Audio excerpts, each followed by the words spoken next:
Boa noite a todos. Vamos iniciar a nossa aula de hoje abordando o tema perispírito, que já demos uma iniciada semana passada, falamos de fluido cósmico universal, né?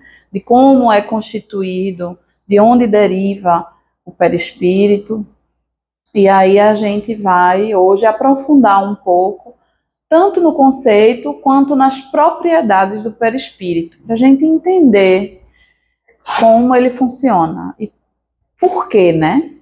Por que ele tem essas propriedades e por que é importante estudarmos perispírito para compreender a mediunidade. Sem essa compreensão do perispírito, fica difícil a gente entender como esse fenômeno mediúnico se dá. Então vamos ver esse avançar.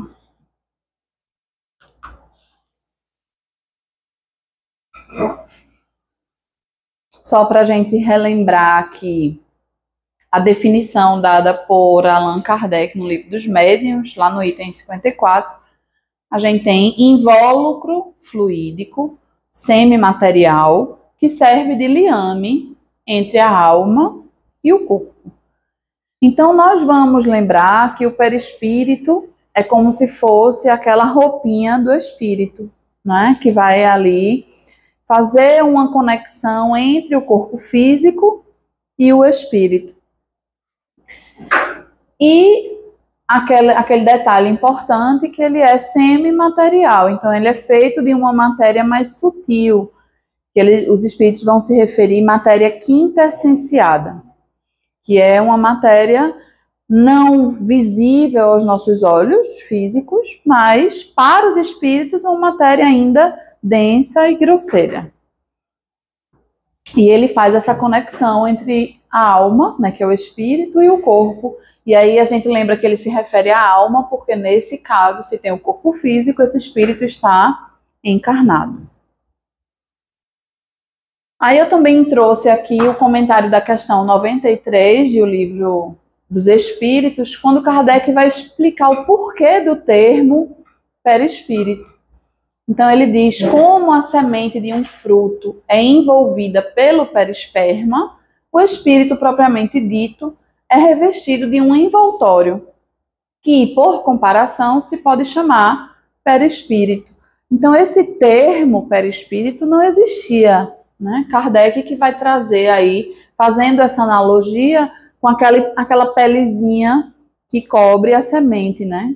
A gente que aqui tem muita pitomba, né? Todo mundo chupou pitomba, sabe? Aquela pelezinha que a gente fica tirando ali da semente, do caroço.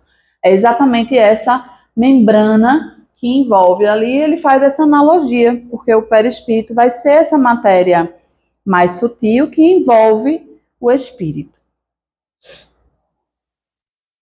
Então, lá na Gênese, no capítulo 6, no item 10, a gente vai ver uma nota de Kardec dizendo assim: tudo reportamos ao que conhecemos, e do que escapa à percepção dos nossos sentidos, não compreendemos. Como não compreende o cego de nascença os efeitos da luz e a utilidade dos olhos. E eu acho essa frase fantástica, assim. Eu não tenho como saber de algo que eu não conheço. Eu não tenho como, minha mente não consegue imaginar algo que eu não conheça.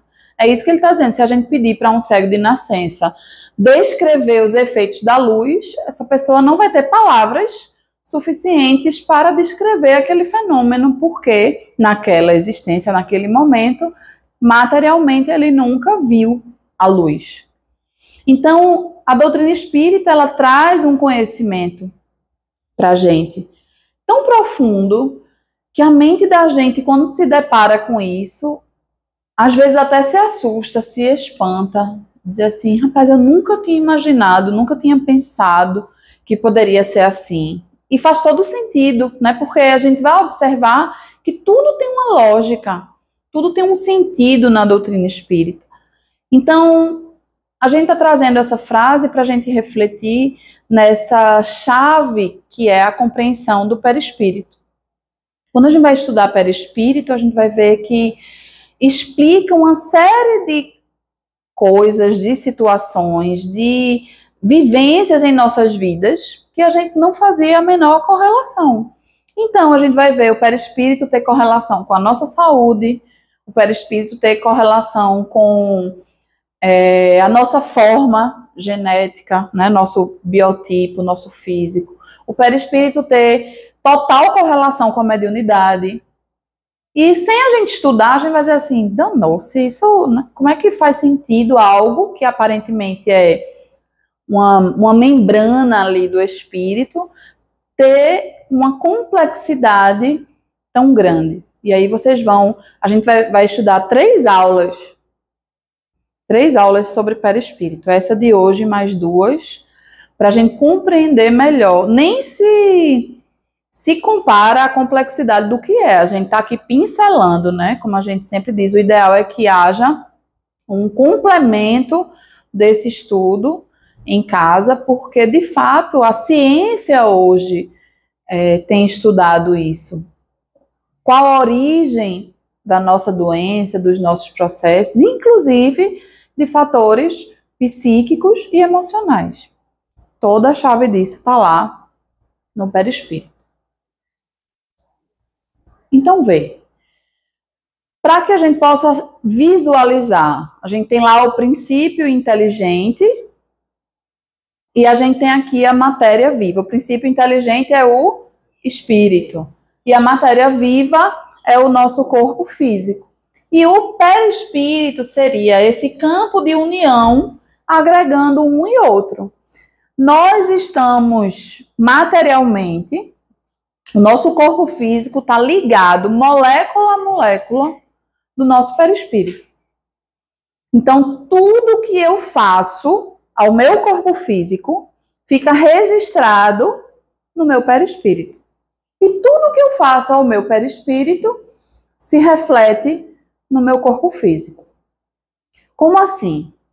Vamos imaginar uma situação hipotética, então. Se eu sou uma pessoa que tenho pensamentos negativos, vitimistas, pensamentos inferiores, com recorrência, aquilo me afeta psiquicamente, emocionalmente, não é isso? Tá ali, tudo que eu penso, ó, quando eu penso negativo, eu dou um comando ao meu cérebro, porque quem pensa não é o cérebro, é a mente. A mente é do espírito. Então, eu dou um comando ao meu cérebro negativo. Meus neurônios começam a liberar toxina, substâncias que vão, por exemplo, baixar a minha imunidade. Isso que eu estou dizendo, não sou eu que estou dizendo, não. Joana de Ângeles diz, Manuel Filomeno de Miranda diz, e a ciência hoje já comprova isso que eu estou dizendo aqui. Então, já se sabe que pensamentos e sentimentos inferiores têm impacto direto na nossa imunidade e na forma como o nosso organismo se comporta e combate, né, os intrusos, os vírus, as bactérias, enfim, o que quer que seja. Então, eu estou mantendo aqueles pensamentos e sentimentos negativos, eu estou causando uma lesão no meu perispírito. Aquilo está ficando registrado, seja na minha região do cérebro, seja na minha região do centro de força cardíaco, né, do coração, sobrecarregando o coração, ou qualquer outro órgão até que muitas vezes seja mais fragilizado, por exemplo. Tem pessoas que têm uma contrariedade ou tem qualquer situação, tem uma gastrite emocional, não é? Tem uma enxaqueca, enfim, cada um de nós tem uma forma de lidar com isso. Mas a gente percebe nitidamente como o nosso organismo responde imediatamente ao pensamento negativo e ao sentimento negativo. Basta que a gente observe que em qualquer situação que a gente se irrite, por exemplo, nosso coração dispara. A mão fica fria, a voz fica trêmula. Então, nosso corpo está tendo uma reação imediata àquele sentimento e àquele pensamento negativo. Agora, imaginem isso de forma repetitiva. Essa lesão que está lá no meu perispírito, por ele ser vinculado ao corpo físico, molécula a molécula, aquilo ali vai repercutir no meu corpo físico como uma doença. Então, já se sabe, por exemplo, que muitos cânceres são causados por emoções retidas, reprimidas ou não digeridas, né? Então, essa correlação, ela existe e é real. Nós temos aqui a oportunidade de refletir sobre para que a gente possa modificá-las. Do mesmo modo que o que eu faço ao meu corpo físico repercute no meu corpo perispiritual. Por exemplo, se eu fumo, eu estou ali causando uma lesão no meu pulmão, não é isso? E essa lesão no meu pulmão vai ficar registrada no meu perispírito.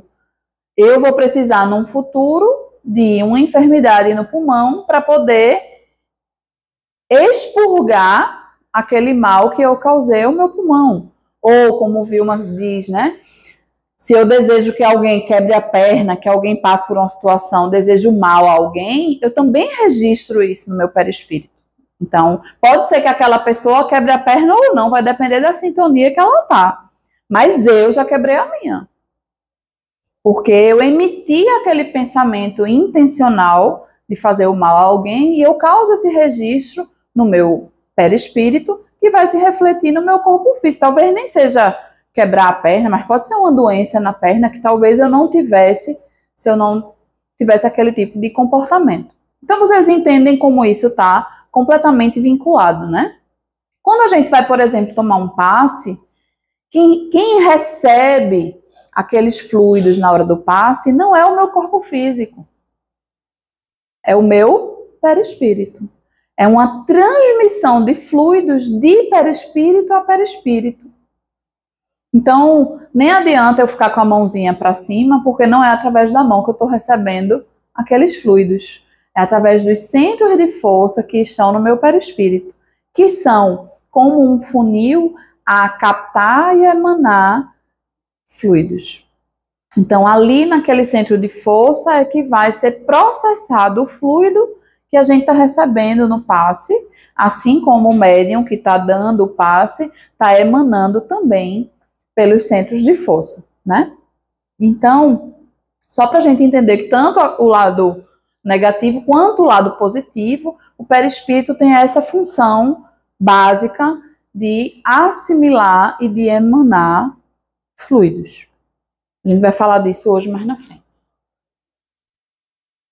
Então, na questão 94, Kardec pergunta aos espíritos de onde tira o seu invólucro semimaterial? De onde vem esse perispírito, não é? A gente falou disso semana passada, né? Ninguém lembra? Do fluido cósmico, né? Do fluido universal de cada globo. Razão porque não é idêntico em todos os mundos. Passando de um mundo a outro, o espírito muda de envoltório como mudais de roupa. Então aí tem uma informação interessante. Em cada planeta existe um tipo de envoltório fluídico para o espírito. O que é que os espíritos querem dizer com isso? A depender da condição vibratória daquele planeta, aquele perispírito vai ser mais denso ou menos denso. Então, obviamente, nós estamos num dos estágios, né? No segundo estágio aí dessa jornada evolutiva, estamos ainda no planeta de provas e expiações, onde o nosso perispírito ainda é bastante denso, grosseiro. Não quer dizer que em outros globos, em outros orbes, não seja mais sutil ou ainda mais denso. Não é? A gente nem está no começo dessa jornada e nem está no fim.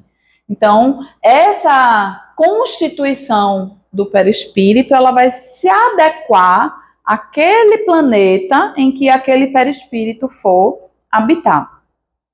É interessante essa informação no livro, se não me engano, Amanhecer de uma Nova Era. Manuel Filomeno de Miranda relata que tem um grupo de espíritos se preparando para reencarnar na Terra. Esses espíritos seriam de uma outra, de um outro orbe, né, de um outro planeta, se não me engano, uma estrela, ele diz que é Alcione, e eles plasmaram, criaram um tipo de cidade espiritual próxima à atmosfera da Terra, para que esses espíritos começassem a se acostumar com a densidade do nosso planeta. Eu falo densidade de emoções, de pensamentos, né? Isso tudo que a gente sabe que é pesado no planeta Terra ainda. Nessa estrela que eles habitam, não tinha mais tanta maldade como tem aqui. Então, ele até relata que eles tinham acesso a noticiário da Terra, a se acostumar com essa situação que a gente vive aqui. E, obviamente, esse perispírito precisou ser adaptado às condições do nosso planeta, que o perispírito deles era mais sutil do que aqui no planeta Terra. Isso, a gente vai falar mais na frente, não quer dizer que eles se tornaram densos, não. Mas a gente vai abordar isso mais na frente. Aí na questão 94A, né? Isso tudo está lá no Livro dos Espíritos. Vocês lembram que quando a gente falou no início das aulas, a gente falou da importância do Livro dos Espíritos, sobretudo nessa base, né, conceitual e filosófica da doutrina. Assim, quando os espíritos que habitam mundos superiores vêm ao nosso meio, tomam um perispírito mais grosseiro, eu dei spoiler, não foi?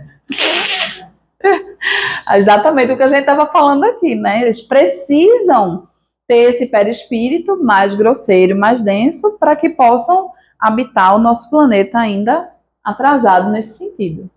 É necessário que se revistam da vossa matéria, já o dissemos.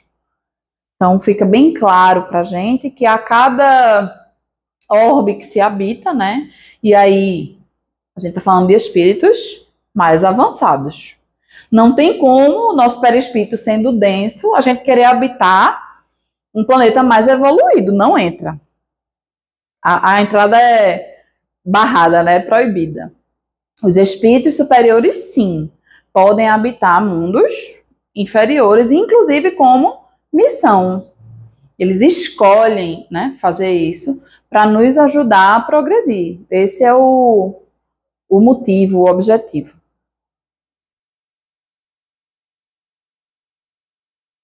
Então a gente vai ver agora alguns trechos de livros da codificação falando sobre o perispírito para que a gente consiga entender essas nuances. Primeiro, a forma do perispírito é humana. Então, se eu vejo, quando eu tenho vidência e vejo um espírito, eu não estou vendo o espírito, eu estou vendo o perispírito, que é uma cópia, não é, do corpo físico. Mas às vezes as pessoas que têm vidência veem coisas absurdas, assim, imagens de animais ou aquelas imagens de filme de terror, não é isso? A gente vai entender que essa é uma propriedade do perispírito, que é a plasticidade. Ele consegue modificar a aparência, a gente vai entender como. Mas a forma dele é humana. Se ele está com outra forma, tem alguma coisa de errado. É um fantasma. É. É verdade. A matéria sutil do perispírito não tem a rigidez da matéria compacta do corpo. Então, a gente está falando de matéria, mas a gente precisa compreender que nem sempre a matéria é palpável, ponderável, né? Concreta, como a que a gente está vendo aqui. Ampliar o nosso conceito de matéria, matéria mais sutil. Como a gente falou semana passada, por exemplo, da água em seus estados, né? O vapor da água a gente não consegue ver, não consegue sentir, mas ele está lá, não deixa de existir. É isso que acontece com a matéria mais sutil. A gente é que não consegue captar. Ela é flexível e expansível. Por isso, a forma que ela toma não é absoluta. Ela se molda à vontade do espírito, que pode lhe dar a aparência que quiser. E aí isso é muito interessante. Porque então eu posso mudar a minha aparência como espírito. Posso. Posso me transformar numa besta fera, como diz a história, né? Posso. A depender dos meus pensamentos, da minha vontade. Mas posso também mudar a minha aparência para auxiliar alguém, por exemplo. No livro Dramas da Obsessão, Bezerra de Menezes relata um caso em que eles precisavam ajudar uma família que morava no Rio, né, e estava sendo obsidiada por uma família de judeus que haviam sido torturados e assassinados por alguns inquisidores. Esses inquisidores estavam reencarnados no Rio de Janeiro, obviamente não lembravam, né, do passado, mas a família judia não esquecia as dores que passaram. E aí eles precisavam, já dois membros dessa família de ex-inquisidores haviam se suicidado por conta dessa obsessão ferrenha, e eles precisavam agir para que aquilo não se tornasse ainda pior, mas ninguém conseguia se aproximar dos judeus, porque vocês imaginam, diante de tamanho sofrimento que eles passaram, eles estavam ali com a ideia fixa, não tinha qualquer pessoa que pudesse demovê-los daquela ideia. E aí Bezerra de Menezes relata que das pessoas da equipe modifica a aparência do seu perispírito para a de um rabino, que ele já tinha sido numa existência pregressa. Então ele assume aquela imagem, aquela aparência de rabino, para que pudesse estabelecer uma conexão com a família judia, porque não teria outra forma de ter acesso àquela família, senão se mostrando como um deles. Eles não conseguiam nem ver se tivessem outra aparência.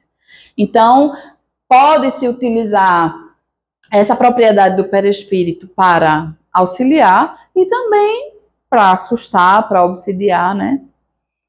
Para o que quer que a gente queira. É uma propriedade e aí vai estar esse instrumento em nossas mãos.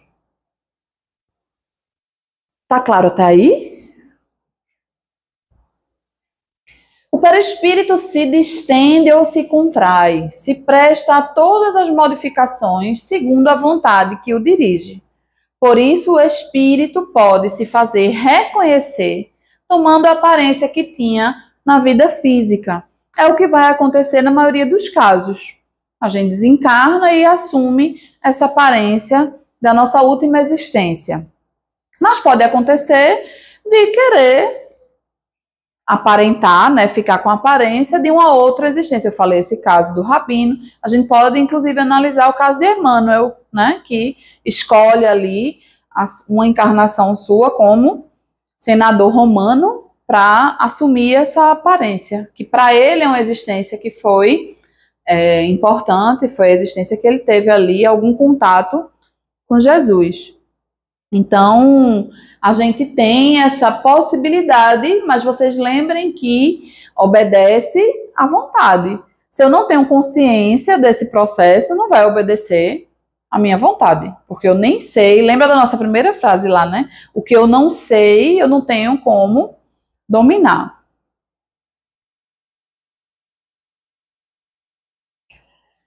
O perispírito é o intermediário de todas as sensações que o espírito percebe e através do qual o espírito transmite a sua vontade ao exterior, agindo sobre os órgãos do corpo.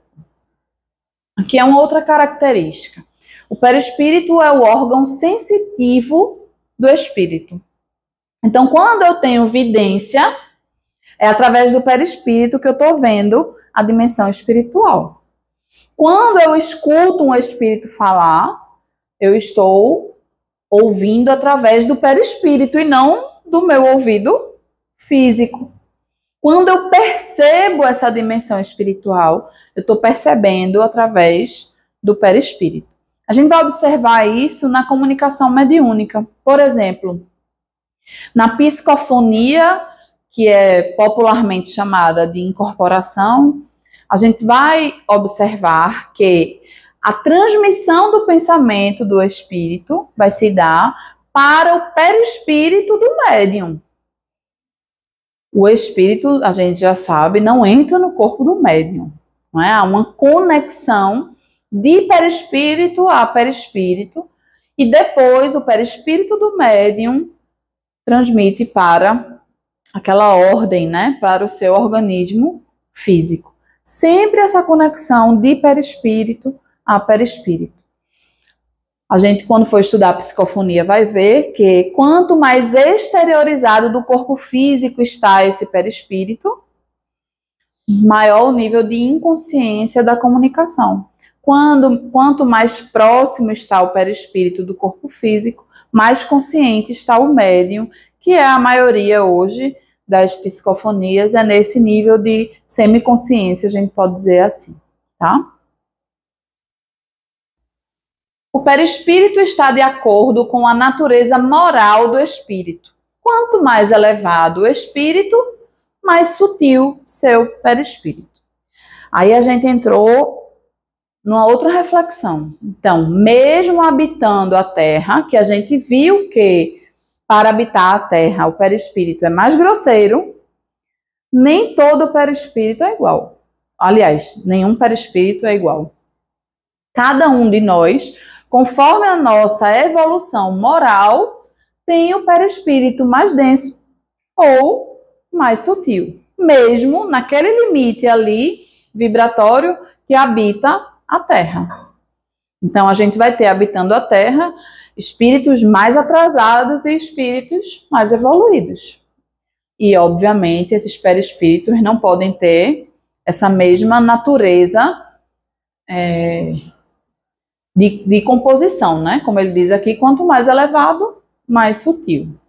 E aí a gente vai entender também, porque quando a gente, lá no capítulo 3º do Evangelho, quando trata na casa de meu pai tem muitas moradas, e vai falar desses estágios evolutivos dos planetas, aí vai dizer que no mundo de regeneração, por exemplo, ou em mundos mais evoluídos, a incidência de doenças é menor do que a nossa hoje.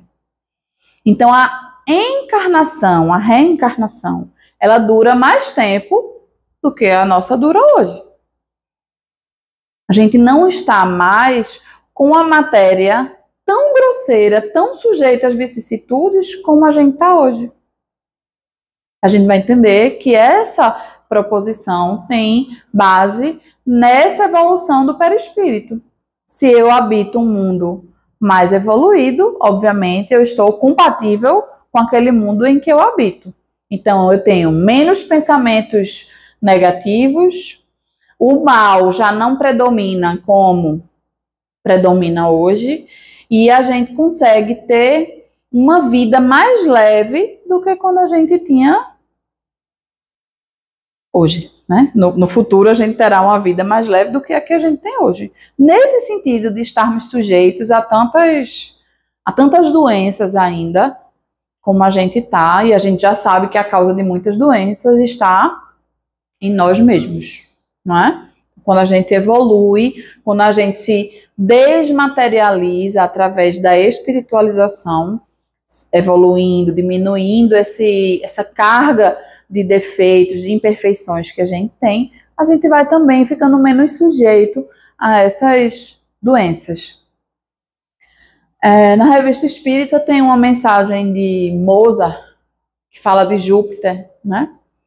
E ele vai dizer que a encarnação em Júpiter dura em torno de 300 anos. O que isso significa? Significa que as pessoas em Júpiter são muito mais evoluídas do que a gente, por exemplo. Até porque, imaginem vocês, toda aquela preparação para reencarnar. Faz-se uma pesquisa para ver em que família você vai reencarnar, quais os seus círculos, né, de amigos, de parentes, em que local, tudo de acordo com o que você precisa vivenciar para evoluir. E aí a encarnação dura 20 anos porque a pessoa não cuida da vida, né? Está sujeito ali a tantas vicissitudes que levam você a um desencarne precoce, por exemplo. Se a gente entende que tem existências que duram 300 anos em Júpiter, a gente também entende que tem menos riscos de morte precoce e a encarnação é muito melhor aproveitada do que no nosso caso. Tem toda essa preparação e a gente não consegue aproveitar a nossa existência. Por exemplo, a matéria, né? Para aproveitar tanto tempo. A matéria é mais sutil. Lembra que a gente viu que em cada orbe a matéria acompanha a evolução do orbe. Então, se aquele planeta ele é mais evoluído, a matéria não é tão grosseira quanto é aqui. Por isso, menos sujeito às doenças. Mas não que não exista. Sim. Se a gente observar, há, sei lá, 15 anos, 20 anos atrás, era raro a gente ver uma pessoa que atingia os 100 anos. Hoje é comum. Muitas famílias, hoje, perto de nós, têm parentes com 100 ou com quase 100, sem que isso seja algo que precise ser noticiado, né? Na década de 90 isso virava notícia, fulano vai fazer 100 anos, e virava notícia, hoje já não é mais. Então essa mudança, ela vai sendo gradativa, não é uma coisa que vai morrer todo mundo e vai reencarnar todo mundo, nesse sentido não. Teve também uma notícia que eu até vi, que dizia que uma velhinha de 42 anos pois é, para você ver a expectativa de vida, não é? Antigamente era tão pouca que 42 anos já é uma velhinha. Hoje é uma pessoa extremamente nova. Nem se percebe. Isso tudo está na Gênesis, no capítulo 14. Então vamos a mais uma. A constituição íntima do perispírito não é idêntica em todos os espíritos encarnados ou desencarnados que povoam a Terra ou o espaço circundante. Ainda tem a ver, né, tem relação com aquilo que a gente estava falando. Quanto mais moralizado o espírito, mais sutil vai ser essa constituição do perispírito, essa matéria do perispírito. Também na Gênese. Pronto, aqui a gente tem as propriedades do perispírito. É bastante coisa, não é?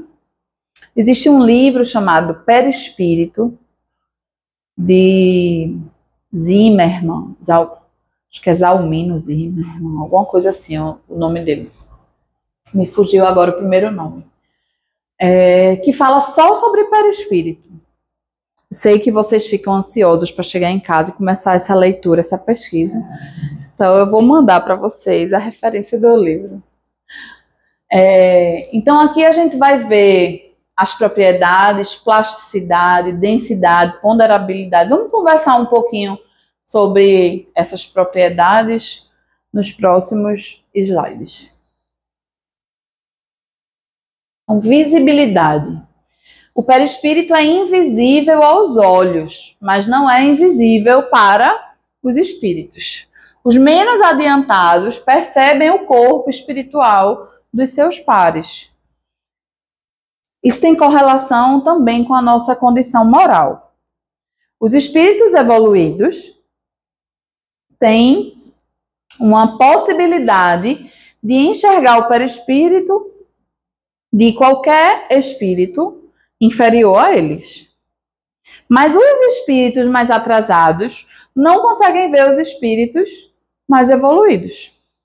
Então, muitas vezes a gente se depara na reunião mediúnica com eles contando que fizeram tudo escondido, por exemplo. Porque eles não percebem que estão sendo acompanhados, vistos, né, vigiados pelos seus próprios protetores espirituais, inclusive. Também acontece de muitas pessoas que desencarnaram e não se deram conta de nem verem os seus protetores ou parentes, inclusive, que estavam querendo alertá-lo ali daquela condição, porque estão imersos no seu mundo interior, né? Não conseguem visualizar essa outra sintonia, outra faixa vibratória. Por isso que ele faz essa observação. Então, não é que o perispírito é invisível, a gente, nossos olhos materiais, é que não tem condição de vê-los. No esclarecimento em reunião mediúnica, os espíritos responsáveis pela reunião revelam aos esclarecedores a realidade do sofredor. Isso é muito interessante porque a gente recebe informações que a gente, teoricamente, não teria nem de onde tirar, né? Num diálogo, é projetado na mente do dialogador determinadas situações para auxiliar nesse diálogo. Porque imagine vocês que o diálogo na reunião mediúnica é como se fosse uma terapia, uma sessão de terapia. A gente está ali conversando com a pessoa sobre, muitas vezes, uma dor profunda. Como é que a gente vai saber o que essa pessoa fez? Como a gente pode ajudar essa pessoa? Não é profundo isso? Então, eu fico pensando que numa terapia comum não passe meses, que dirá anos, até o psicólogo conseguir chegar naquele X da questão ali, que seja o desatar do nó. Mas numa reunião mediúnica, muitas vezes a gente consegue em poucos minutos. Obviamente, não é o dialogador que tem esse poder. É a espiritualidade superior, que já vem acompanhando aquele espírito há muito tempo, é o seu protetor espiritual, são espíritos familiares que auxiliam naquele diálogo e projetam, como ele diz aí, no momento do esclarecimento, ideias, palavras. Às vezes é uma palavra que o dialogador diz e o espírito diz assim, essa palavra mexeu comigo, né? Foi o gatilho para que sensibilizasse, foi o gatilho para que... Então, nesse sentido, é utilizada essa possibilidade aí de visibilidade do perispírito, porque eles projetam as imagens na mente do dialogador. Tá claro isso aí? O nome do autor é Zalmino. Zalmino, né? Zimmer. Corporeidade. O perispírito, a gente costuma dizer que o perispírito é como se ele tivesse um software executável. Tudo que acontece no nosso planejamento reencarnatório é gravado nesse executável, nesse programinha, que no momento da concepção vai imprimir ali aquelas informações de desenvolvimento genético, de predisposições que a gente vai ter, de acordo com esse planejamento e com as nossas vidas anteriores. Então, a gente vai ver que o perispírito é o modelo organizador biológico, presente em todos os seres vivos. O corpo material retrata o perispírito, no caso, a partir da concepção, o MOB inicia o seu trabalho de formação do ser, o seu desenvolvimento, envelhecimento e desenlace. Então, é o perispírito que vai ser a matriz que vai direcionar as situações em toda a nossa existência, desde a concepção até o nosso desenlace. A gente vai ver que, inclusive no desencarne, não é? Todo desligamento se dá desatando aí essas moléculas a moléculas que a gente passou toda a vida interligada ali e precisa se desprender do corpo físico. É bem interessante essa propriedade do perispírito. No capítulo 14 do livro Missionários da Luz, tem detalhado minuciosamente esse processo, quando o André Luiz vai falar da reencarnação de Segismundo. Ele vai dizer até que o espermatozoide que vai fecundar aquele óvulo é conduzido magneticamente pelos espíritos. Então, não é qualquer espermatozoide que vai fecundar o óvulo.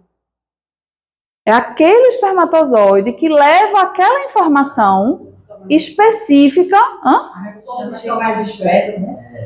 Não é o mais esperto, não. É o que está preparado. É o que está preparado para imprimir naquele corpo a informação, as informações que já foram planejadas. Então, ninguém engravida por acaso ou acidente.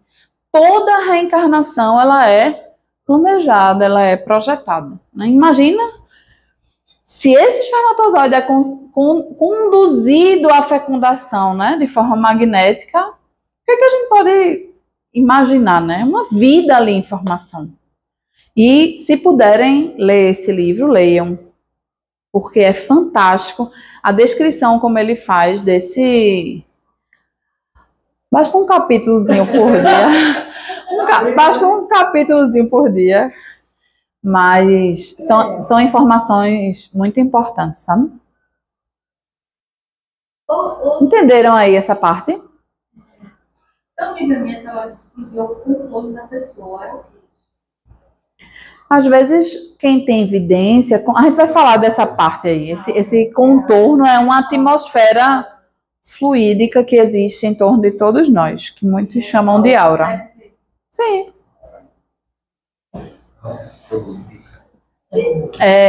Entenderam isso aí, né? A gente entender isso faz todo sentido, porque a gente vai ver que a gente nasce com algumas predisposições que estão lá, estão no nosso perispírito.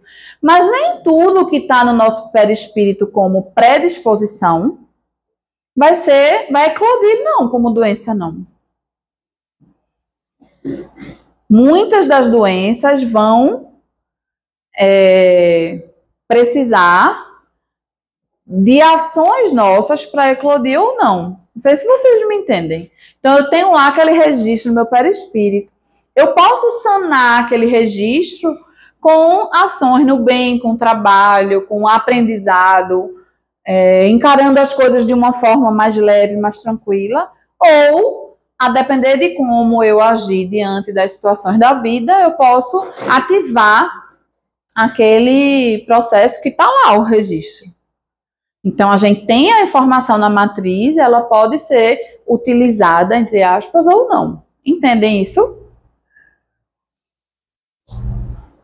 Tangibilidade. O perispírito pode tornar-se tangível materialmente, no todo ou em parte, o que vai acontecer nos fenômenos de ectoplasmia e materialização.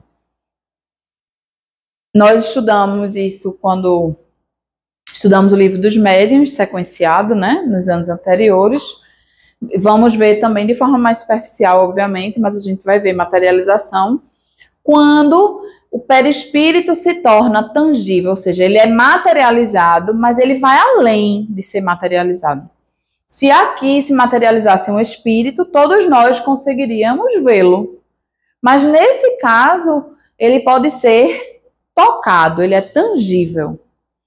E a gente vê muitos casos que aconteceram, inclusive Frederico Figner vai falar, ele dá um depoimento, eu vou ler para vocês porque eu acho que vale a pena.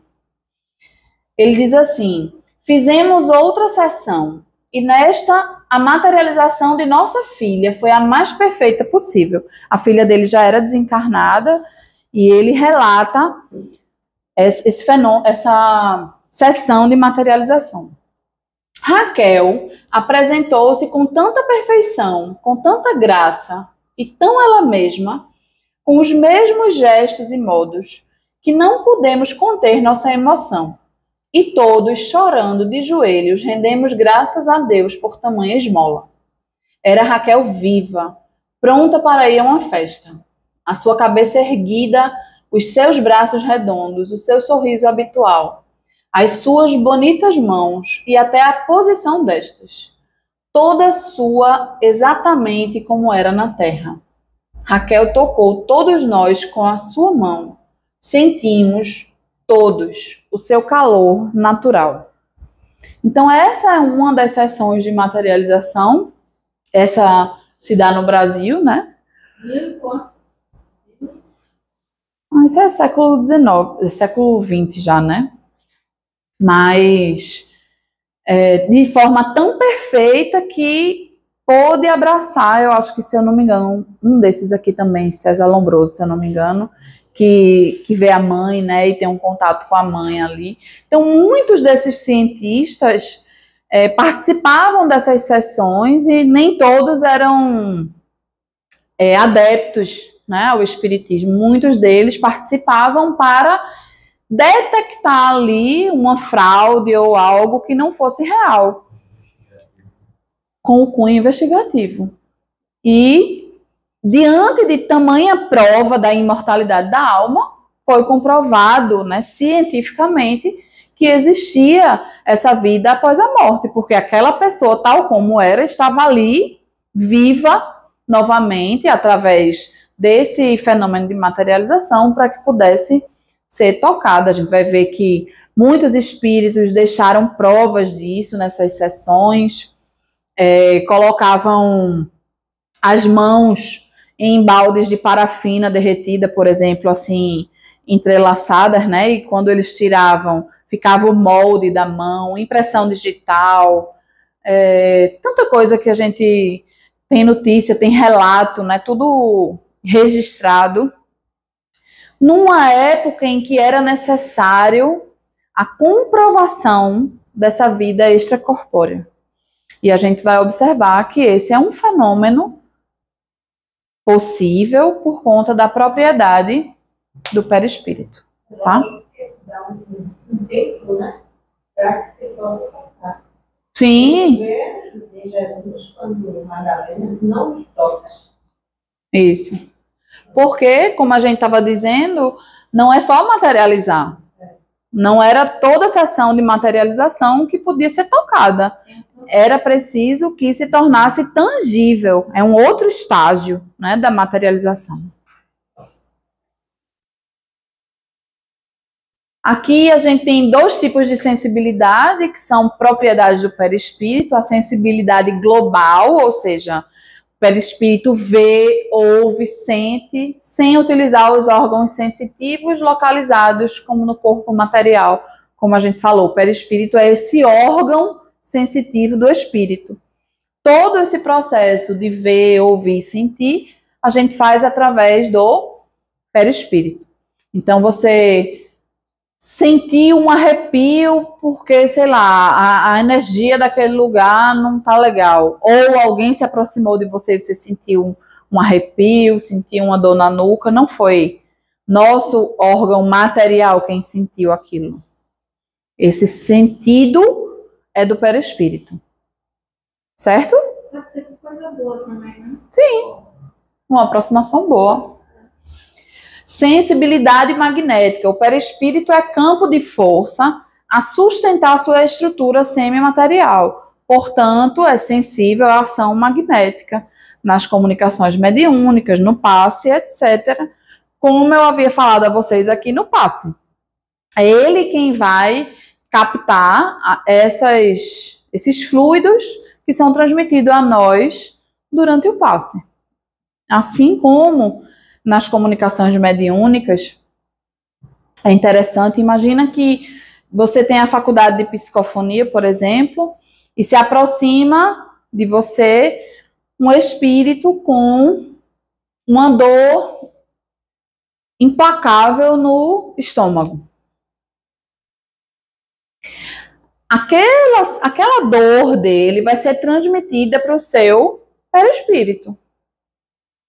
Do perispírito, ela é transmitida para o nosso sistema nervoso central. Então, quando eu sinto a dor enquanto médium, eu sinto a dor física.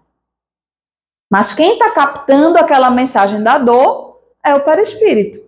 Tanto que, depois da comunicação mediúnica, a dor some.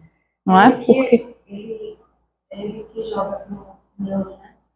é uma conexão, né? Há uma conexão de perispírito a perispírito, de mente a mente, e aí o perispírito do médium há uma comunicação com o nosso sistema nervoso central, que a gente vai sentir muitas vezes já na aproximação, um dia antes da reunião mediúnica ou 2, a gente já começa a sentir algumas dores que às vezes você acha que é sua mesmo, você não acha que é de algum espírito. Uma enxaqueca, uma dor no coração, às vezes a pessoa vai até socorrida, achando que está tendo alguma coisa e não está, era a entidade. Depois da comunicação mediúnica, que é feita aquela ajuda, aquela dor some, como se nunca tivesse aparecido, não é? Então vai no pronto-socorro e não consegue detectar não. Acontece muito.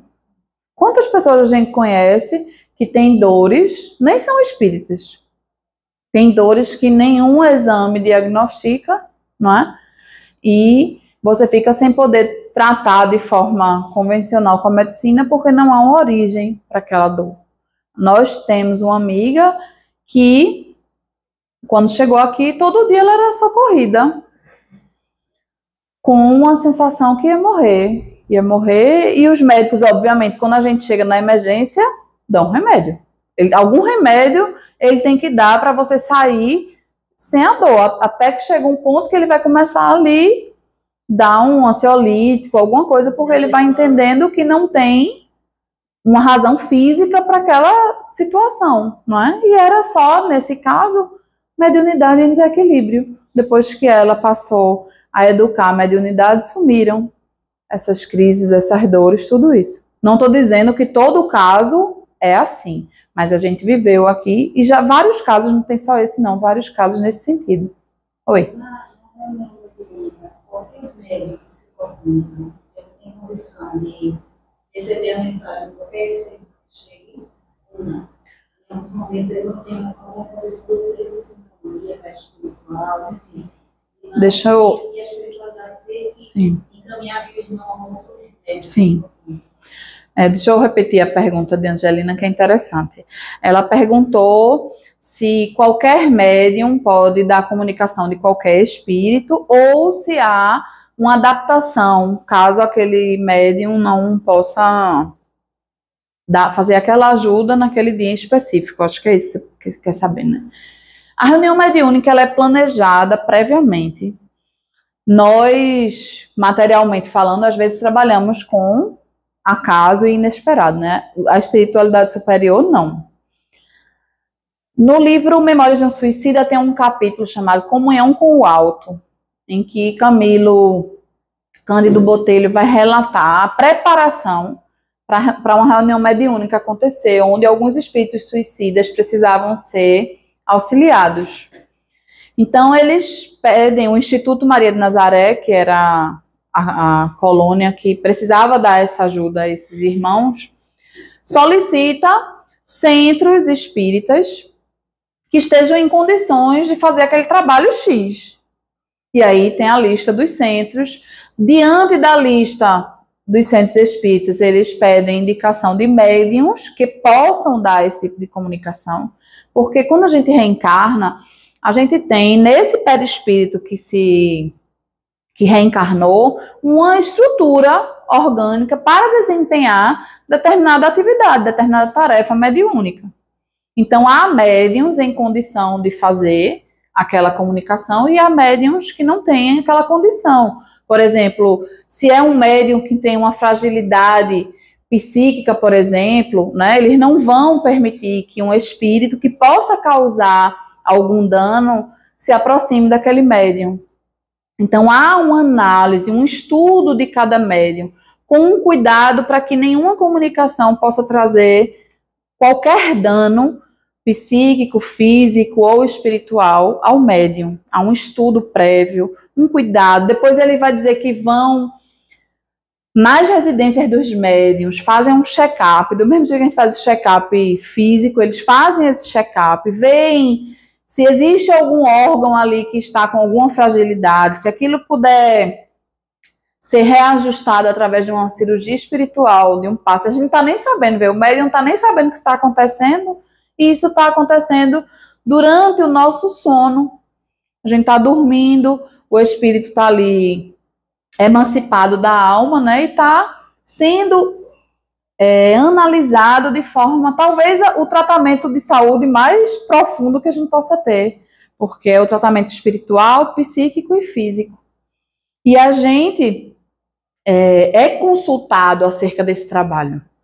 Ele também vai dizer isso nesse capítulo. Os médiuns são trazidos, aceitam receber aquele espírito, porque a descarga energética de um espírito suicida é pesada, né? Então, o médium precisa ser um agente ativo naquele processo. Então, não é qualquer médium que pode receber qualquer espírito. Tem todo um planejamento, uma preparação para que aquele trabalho aconteça da perspectiva espiritual, e precisa ter também nossa, como médiums, uma preparação para aquele trabalho, preparação mental, preparação física, né, de alimentação, de descanso, de uma série de situações, mas pode tranquilamente acontecer de naquele dia em específico aquele médium não ter se preparado, e mesmo com todo o trabalho da espiritualidade, aquele espírito não poder ser ajudado naquele dia. Porque era aquele médium em específico que estava preparado para receber. Então, não necessariamente eles podem, tipo, Cleiton não vai poder não, vou transferir para Tereza. Porque quem foi preparado para dar aquela comunicação foi Cleiton. Então, às vezes, o espírito deixa de ser ajudado por conta, por exemplo, de uma ausência de um médium. E aí, é uma parte que mexe com a gente, né? Assim, você imaginar que uma pessoa, às vezes, está há décadas, quem sabe séculos, aguardando uma ajuda, e naquele dia você não foi, às vezes até por um motivo fútil, né? Que a gente sabe que, infelizmente, acontece. Então, Pode não ser só no líder, porque a pessoa não precisa. Também pode ser que não possa ser possível a comunicação porque a pessoa não fez a sua parte. Sempre esse erro, vamos dizer assim, a possibilidade de não ser ajudado sempre é nossa, materialmente falando. Porque os espíritos superiores não trabalham com essa possibilidade de não dar certo, né? Eles sabem de toda a estrutura, sabem como manusear aquilo. Tem equipamentos para conter determinados fluidos. Às vezes o espírito é tão atrasado que nem está em loco, não está nem aqui, né? Essa comunicação, como a gente diz, de perispírito a perispírito, ele está lá distante, ele não está nem aqui. Porque não teria como ele vir até a casa espírita, isso poderia causar danos, né? Então, a nossa participação enquanto médiuns, e é muito importante que a gente estude para compreender isso, é fundamental. Nosso trabalho é o mínimo possível. É só a gente tentar fazer a nossa pequena parte para que o trabalho aconteça, porque vai, mas às vezes naquela noite não, né? Por conta de atitudes nossas, muitas vezes, não é? Mas assim, o protetor, ele não pode entender, não, assim, tipo assim, avisar, assim, ó, não tá legal hoje não. E tu acha que não é avisado, não? Se durante o sono a gente foi avisado que tinha aquele trabalho em específico, se você tem aquele compromisso, quando a gente não faz, são escolhas nossas. E aí, os espíritos superiores não interferem no nosso livre-arbítrio, não é? Sempre retornamos ao livre-arbítrio.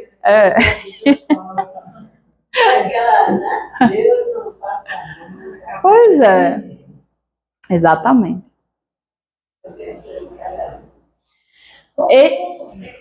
Diga. Por exemplo, o Marco trabalha aqui mesmo. Ele pode, assim, o papai pode vir através dele? Nada impede qualquer comunicação, mas as comunicações, não. As comunicações, elas se dão planejadas pela espiritualidade superior. Se houver alguma necessidade ou eles acharem por bem, não tem problema nenhum. Mas não temos materialmente nenhuma participação nisso, ou não devemos ter, né? E o médium, quando ele se dispõe a participar de uma reunião mediúnica, ele precisa entender que as suas afinidades, os seus problemas precisam ficar da porta para fora. Eu não posso entrar na reunião mediúnica pensando em receber comunicação da minha mãe, da minha avó, do meu avô, de quem quer que seja. Porque eu estarei... Lembra que a reunião mediúnica é um coletivo, um organismo coletivo. Eu tô falando em relação E à família. a gente tá ali se doando coletivamente, nossos irmãos em humanidade. Eu não posso estar querendo atrair isso, porque isso acontece. Eu tô explicando de modo geral, porque isso às vezes acontece. Mas nada impede que um parente se comunique, e normalmente vai acontecer de um parente se comunicar por alguém da família, porque são espíritos afins, não tem problema nenhum. Há uma afinidade, há um sentimento entre o espírito e aquele médium. Não é nenhum obstáculo, pelo contrário. Mas assim, não vem com frequência porque não é o propósito, é uma reunião de ajuda, né? Então, sei lá, 99% das comunicações de uma reunião como a nossa, que é uma reunião de atendimento, de esclarecimento, são de espíritos sofredores. Diga, Bruno. Isso. Então é raro, é muito raro ter alguma comunicação de um espírito familiar. Pelo menos até hoje que eu vi poucos casos, né? A não ser que às vezes realmente é um espírito familiar e é um espírito precisando de ajuda. E aí une-se esses fatores. Mas na maioria das vezes, porque vejam, se a gente está estudando e a gente está adquirindo um conhecimento, a gente sabe que os nossos parentes vão continuar progredindo no mundo espiritual. A gente está orando. Se eles sabem que eles estão bem, qual o sentido deles ficarem vindo falar o mais do mesmo, né? Que a gente já sabe. Então, aquele momento da reunião mediúnica é tão solene, né? Tão sagrado, que é utilizado mesmo para aliviar dores, né? Muitas dores que ainda existem. É o SAMU espiritual, exatamente. A gente diz, às vezes os espíritos perguntam assim, que lugar é esse aqui? Aí Vilma diz, é um pronto-socorro, né? É um pronto atendimento espiritual. E é essa a perspectiva mesmo.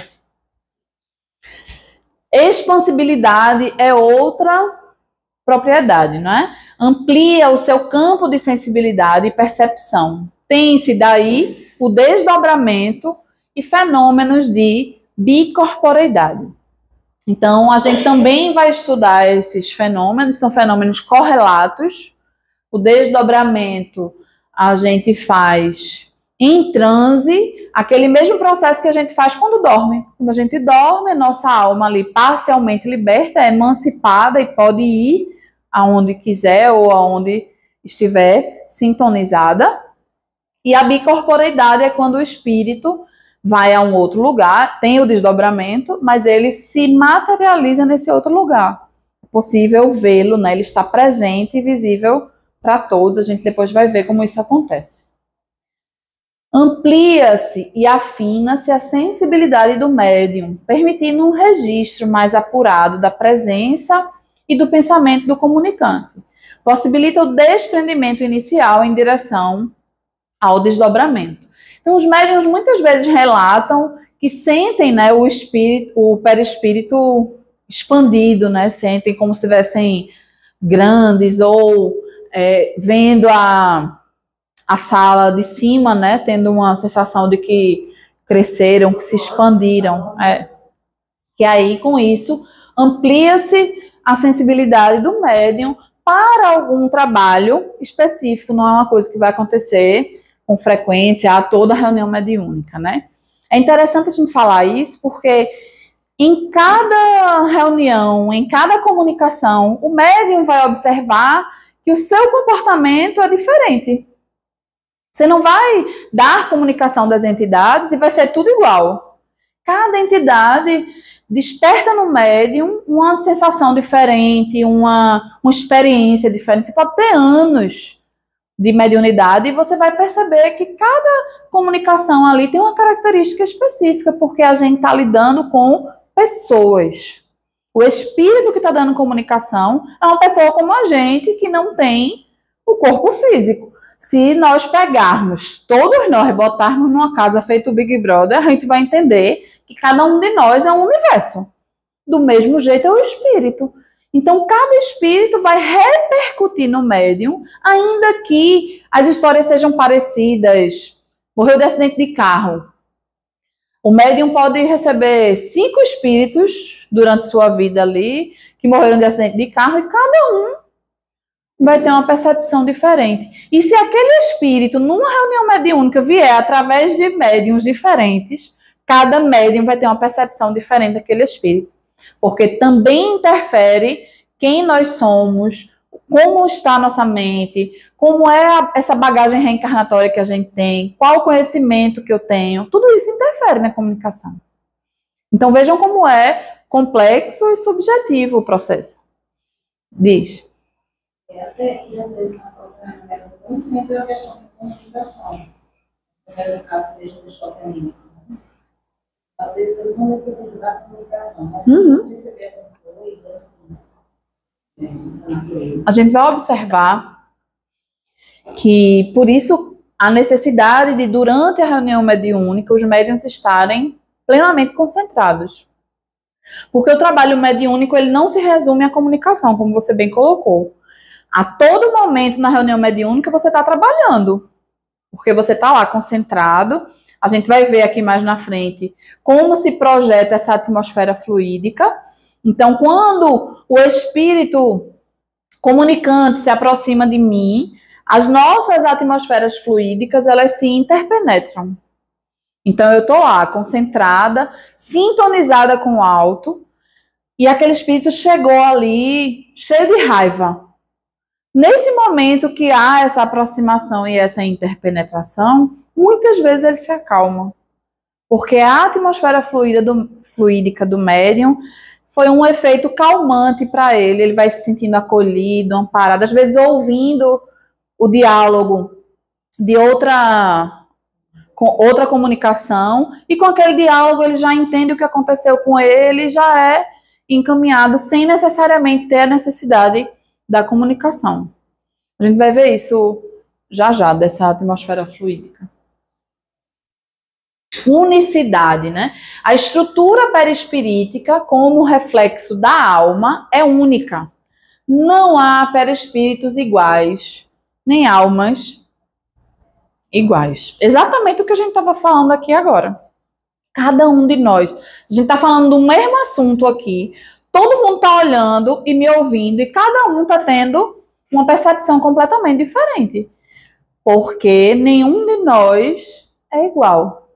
E graças a Deus, né? Porque se a gente fosse igual, seria bem difícil até a gente progredir, porque a gente progride com a diferença. A gente progride enxergando no outro, às vezes, aquele defeito que a gente tem na gente e não percebe, ou às vezes vendo uma virtude que o outro tem, que você busca desenvolver porque o outro tem. Poxa, que interessante. Isso aí é importante para que eu desenvolva também, né? Essa diferença entre nós é importantíssima para o nosso progresso. Sem falar que a gente traz essa bagagem reencarnatória de vivência, de conhecimento, e isso interfere na forma como a gente encara as situações na nossa vida. Por isso a gente não tem como julgar a evolução de ninguém. A gente estava até conversando isso no Evangelho ontem. Às vezes você vê determinadas situações e você, mas fulano é muito atrasado. Tu não sabe o esforço que fulano está fazendo para ser atrasado daquele jeito. Às vezes nessa existência ele progrediu muito mais que você, que está achando que é muito bom, né? E aquela pessoa que ainda erra muito, mas assim, a natureza dele era de errar muito mais que aquilo. Então ele está fazendo um esforço enorme para estar naquele estágio ali, e a gente muitas vezes julga esse processo, quando a gente não tem informação suficiente, nem condição moral para fazê-lo, né? Muito menos direitos. Nem Jesus julgou, que dirá a gente. Perenidade. Não existe alma sem o perispírito. Ele se aprimora com a evolução da alma. A gente já viu que quanto mais a gente evolui, mais evoluído também é o perispírito. A gente nunca vai se libertar dele. Ele nunca vai deixar de ser a nossa identidade. Ele é parte de nós. mas ele vai evoluindo com a gente, até que vai chegar um ponto em que o espírito e o perispírito se confundirão, né? Não mais vai parecer, já é tão etéreo, tão evoluído o perispírito que vai se confundir com o espírito, né? Um dia a gente chega lá, né? Mas o perispírito não nos abandona nunca. Quanto tempo já é um mistério que a gente não... Mutabilidade. O perispírito acompanha a evolução do espírito. Também essa mesma característica de se modificar. Vocês viram que quando a pessoa habita outro orbe já mais evoluído e vai reencarnar na Terra, o perispírito dela se modifica para que isso aconteça. Essa é a propriedade da mutabilidade. A natureza do envoltório fluídico está sempre em relação com o grau de adiantamento moral do perispírito. Então, do espírito. O grau de adiantamento moral do espírito e também com o adiantamento do planeta, do orbe que ele vai habitar, né? Capacidade refletora. O perispírito reflete contínua e instantaneamente os estados mentais. Aí a gente chega num ponto crucial. Imagina que é por isso que os espíritos que se aproximam de nós sabem como a gente está. Nosso perispírito reflete o nosso estado mental. Isso é bom e é ruim, né? Ao mesmo tempo. Por quê? Nós achamos que o nosso pensamento é algo muito íntimo nosso. E não é. Pode até ser que nós, materialmente, eu não sei o que vocês estão pensando, não tenho a capacidade de ler pensamentos. Algumas vezes eu acerto. Mas outras tantas não, né? A gente fala assim brincando, porque de vez em quando, igual com o Vilma, às vezes na reunião mediúnica a gente fala a mesma coisa e fica rindo, porque a gente falou a mesma frase ou a mesma palavra. Mas a gente tem essa possibilidade. Imagina vocês na reunião mediúnica, o nosso perispírito está expandido, não é? Não é porque a gente não tem a faculdade ostensiva que esse nosso perispírito também não está expandido. A gente está em perfeita sintonia com os amigos espirituais e os amigos que estão intuindo ali, intuem a ela e intuem a mim. Então, às vezes a gente fala a mesma coisa ao mesmo tempo, né? Mas a gente exprime através do perispírito tudo aquilo que está na nossa mente. É como se a gente fotografasse, sabe aquela Polaroid que imprime na hora? Tudo que a gente pensa, a gente imprime e deixa na nossa atmosfera fluídica.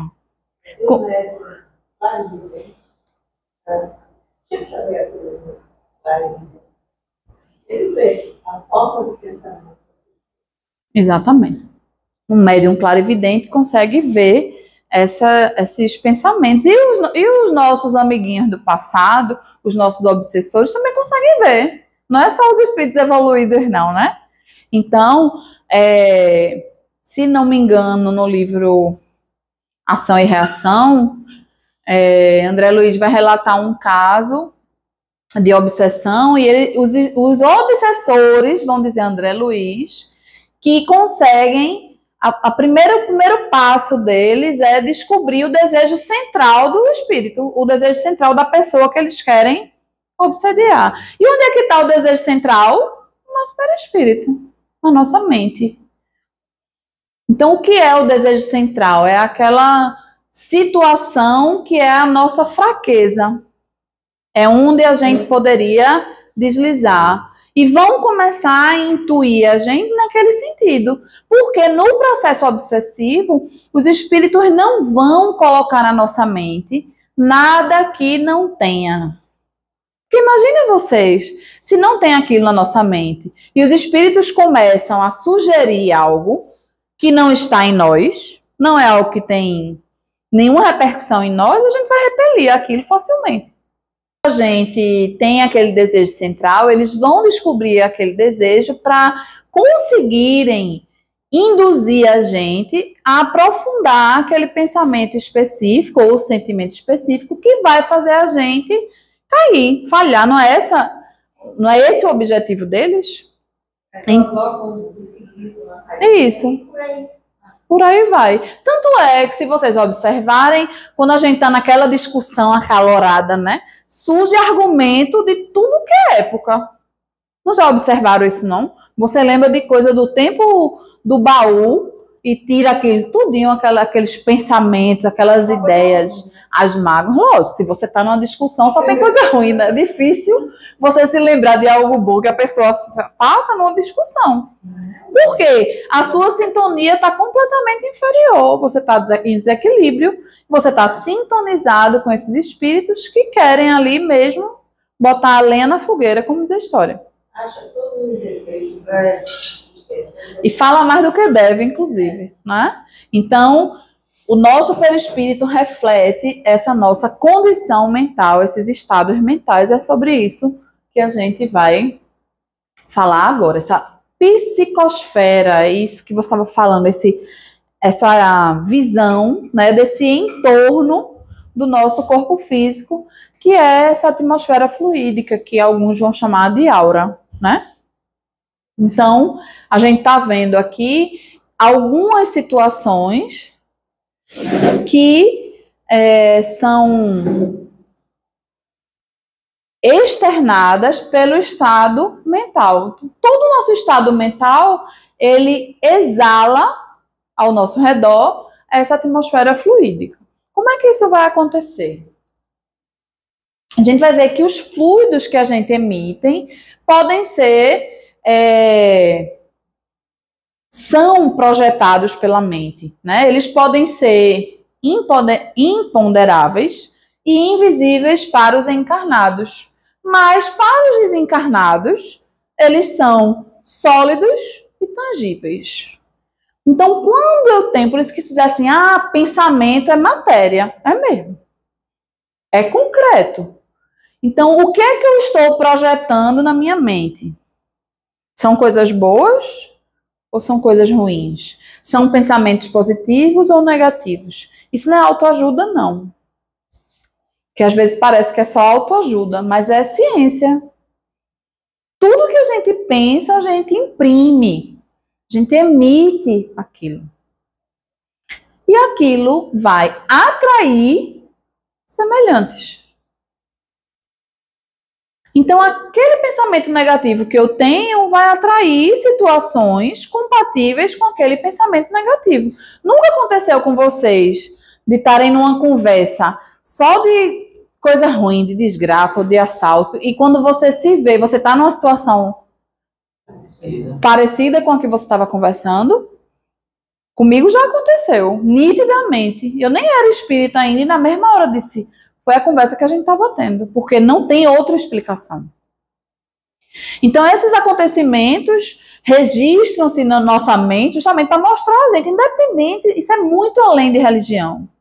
Isso deveria ser educação básica nossa, né? Entender como a nossa mente interfere em quem nós somos e naquilo que a gente atrai para a nossa vida.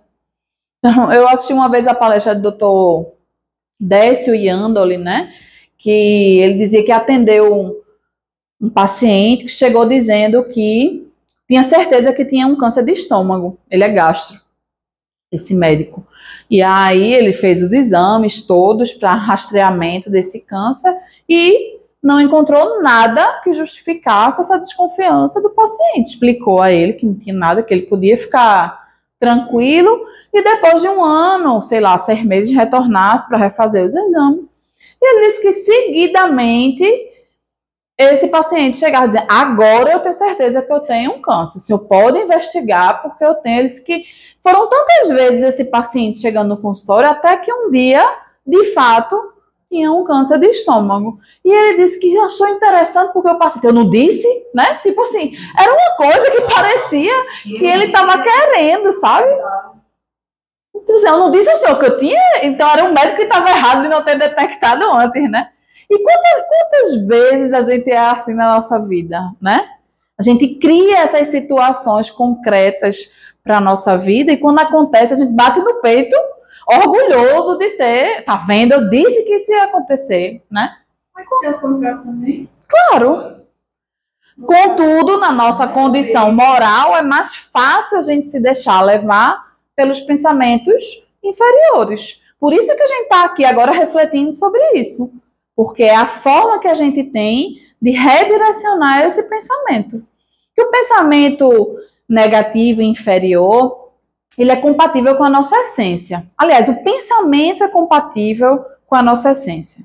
Se eu sou um espírito evoluído, eu só penso bem. Se eu tenho imperfeições, a minha essência é pensar em perfeito. Então, o pensamento é instantâneo, ele vem, o pensamento negativo, vem o pensamento inferior.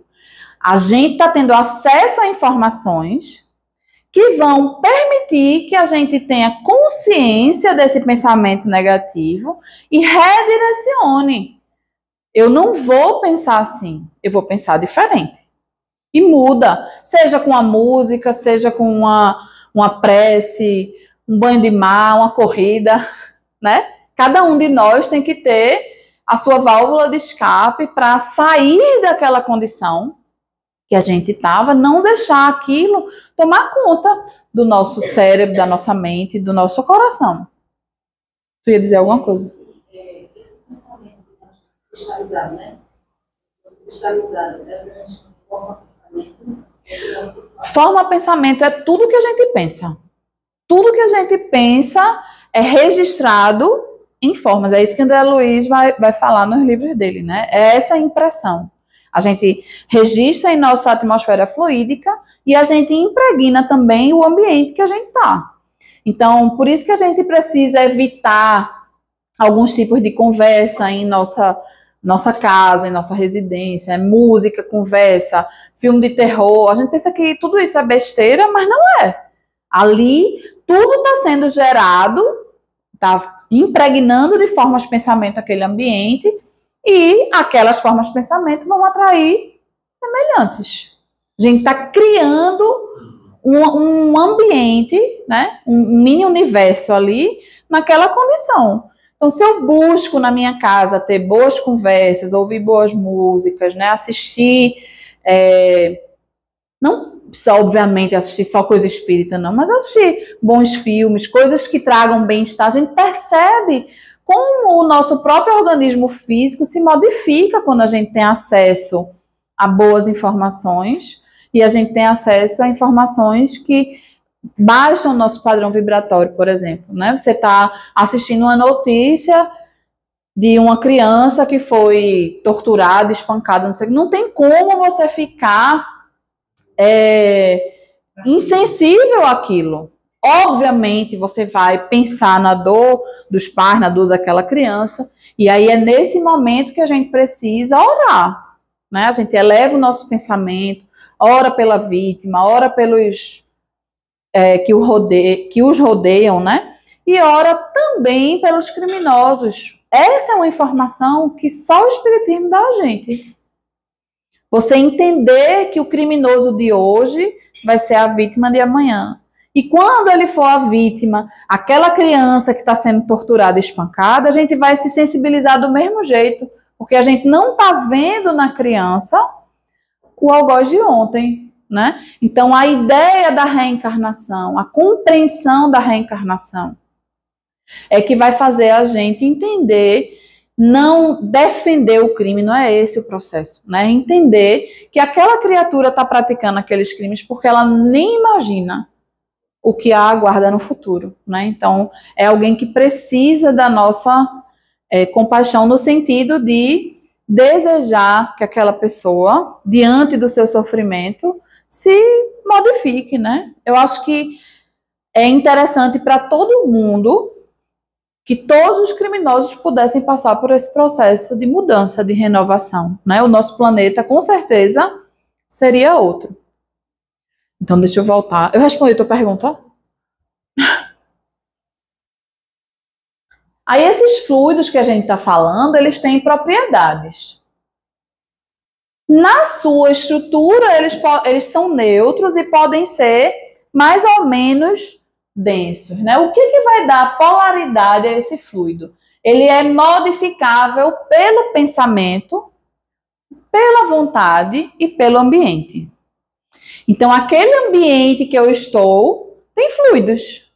Lembra que eu falei das formas de pensamento que ficam impregnadas? Então, a gente vai criando ali um microclima com tudo aquilo que a gente fala, que a gente ouve, que a gente age naquele ambiente. Por isso que muitas vezes a gente vai a um cemitério, a um hospital, a gente vixe que lugar pesado, né? Porque imagina quantas dores aquele lugar ali já presenciou, vamos dizer assim. Então, obviamente, aquilo vai ficando registrado naquele ambiente. Mas mais do que isso, quantas pessoas ali estiveram e se preocuparam em fazer uma prece para ajudar a melhorar aquele ambiente? Na maioria das vezes a gente só reclama que o ambiente está pesado, mas a gente faz algo para auxiliar aquele ambiente, porque isso acontece aqui também. A gente está aqui, cada um de vocês, pensando e imprimindo essas formas de pensamento. Então, quando a gente sai, ficou tudo impregnado com as nossas formas de pensamento. O que vai acontecer aqui depois que a gente sai é uma faxina espiritual, né? A gente pode dizer assim, os espíritos vão ionizar esse ambiente, retirando essas formas de pensamento que ficam impregnadas, porque os nossos pensamentos não devem prejudicar aquelas criaturas que vão chegar aqui para serem atendidas. Aqui é um hospital, como a gente estava falando, né? Então há esse processo de limpeza fluídica para que nossa forma de pensar, nossos estados mentais não prejudiquem o trabalho. Então, na nossa casa, a gente precisa fazer isso. E como é que a gente faz isso? Através do Evangelho no Lar, através de conversas edificantes que a gente tem na nossa casa, evitando briga, evitando aquela bombardeio de noticiários com notícias negativas. Como eu disse a vocês, músicas, filmes de terror, essas coisas todas aí. Tudo isso. Mas do ponto de vista fluídico, a gente vai observar que veja como ele diz, é o pensamento, a vontade e aquilo que está impregnado. O que vai acontecer com o incenso? Ele vai possibilitar você de parar aquele momento, meditar e facilitar aquele processo. É um instrumento.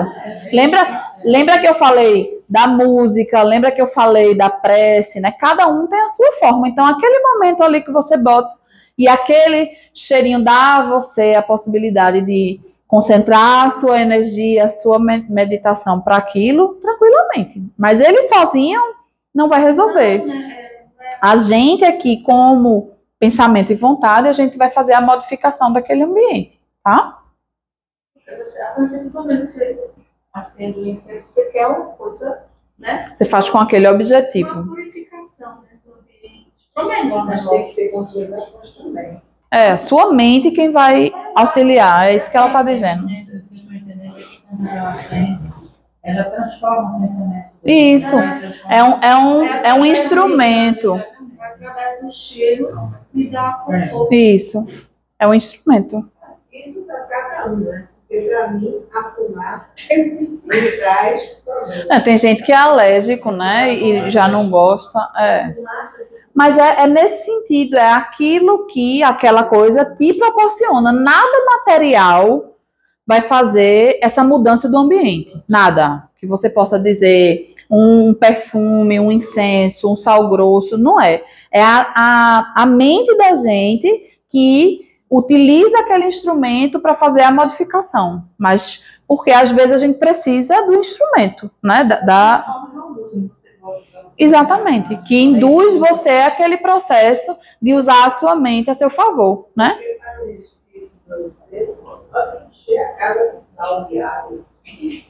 Não tem jeito, né, viu?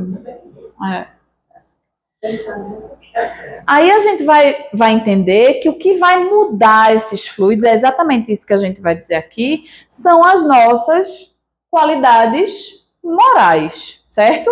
Então, a gente dá ao fluido qualidades morais.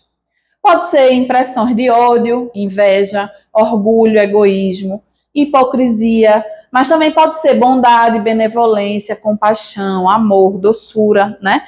A gente vai imantar aquele fluido com aquilo que a gente está sentindo. Por isso que a gente falou lá no começo de você sentir, desejar o mal de alguém. Se tudo que eu desejo ao outro volta para mim. Então, quando eu faço uma prece por alguém, eu estou fazendo por mim mesma. E quando eu estou desejando o mal a alguém, eu estou desejando a mim mesma. Porque aquele fluido que eu emito, ele vai lá e volta. Com a mesma qualidade que eu imprimi. Certo? E esses fluidos também têm qualidades físicas. Eles são excitantes, são calmantes, são penetrantes, irritantes, soporíficos, tóxicos, reparadores, dulcificantes. Então, vai depender dessa qualidade moral que a gente dá ao fluido. Por exemplo, se eu faço uma prece por alguém, sei que essa pessoa está em aflição e faço uma prece, eu emito esse fluido com aquela qualidade moral, né? Meu Deus, ajuda a fulana que ela possa se acalmar, que ela possa superar esse processo na vida dela. Então, que qualidade física esse fluido vai ter? Um fluido calmante, acolhedor, né? Consolador. Às vezes a pessoa nem sabe que você está orando por ela e ela vai se sentir melhor sem nem se dar conta que é você que está fazendo aquilo por ela, né? Então, esse momento de você pensar no outro é importantíssimo, tanto para o bem quanto para o mal. Exatamente. Por isso que a gente tem que tomar muito cuidado. Não, é o pensamento, né? A gente entender que o nosso pensamento, ele sempre tem um remetente e tem um destinatário. Não se perde no universo, não. Então, se eu posso evitar de pensar coisas ruins, eu devo fazê-lo. Porque ele vai chegar no destinatário e tudo que eu estou emitindo retorna para mim. Então, obviamente, não é isso que a gente quer, né? Aí aqui é só para a gente entender aquela questão da comunicação mediúnica. A gente vai falar bastante disso durante o ano, né?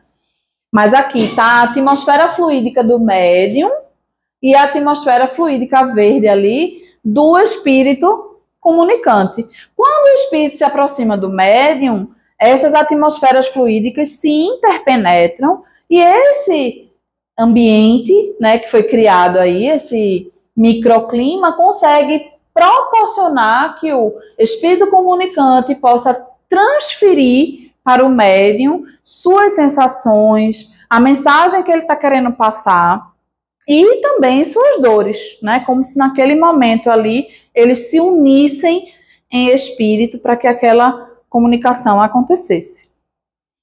Tá claro aí para vocês?